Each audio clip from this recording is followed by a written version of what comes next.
All right, let's go ahead and check out example 4. So for example 4, it says estimate the product of 217 times 487.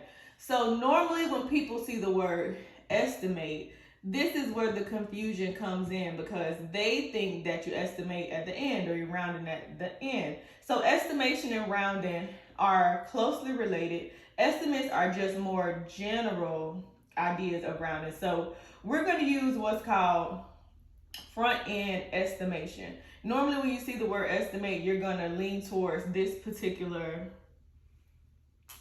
way of doing it. So, front end estimation means that we're going to look at our leading value, so whatever number is first, and that's going to determine the place to which we round. So, you see how rounding still transitions into a new skill, estimating, because you will have to know that well, 2 is in the hundreds place and 4 is in the hundreds place. So that means that both of these need to be rounded to the nearest hundred before we do the math. So that's going to be your key word. When you get to your exam, if you get a question that asks you to estimate, and we're talking about addition or subtraction or multiplication or division, you will always do your rounding before you do the math. You don't wait until the end. Right? So if I'm rounding 217 to the nearest hundred, because that's my leading value, I assess the value to the right of it. So because that's a 1, my 2 is going to stay the same, and everything behind it is going to change to zeros. All right, and then we're going to repeat the same process on the opposite side. 4 is in the hundreds place, so I'm going to evaluate the value to the right of it. Because that's an 8, my 4 is going to increase by 1 to 5. Excuse me. And everything behind it is going to change to zeros.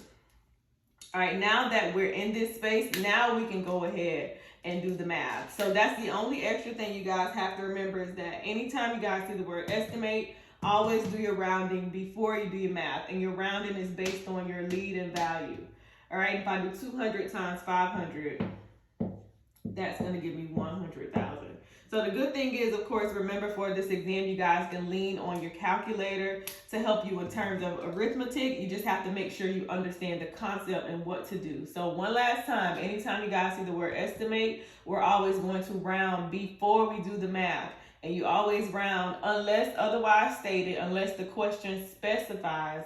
You will normally just do front end estimation, or you round based on the leading value. So because our 2 was in the hundreds place, we rounded to the nearest hundred. And because 4 was in the hundreds place, we rounded to the nearest hundred, and then we did the math.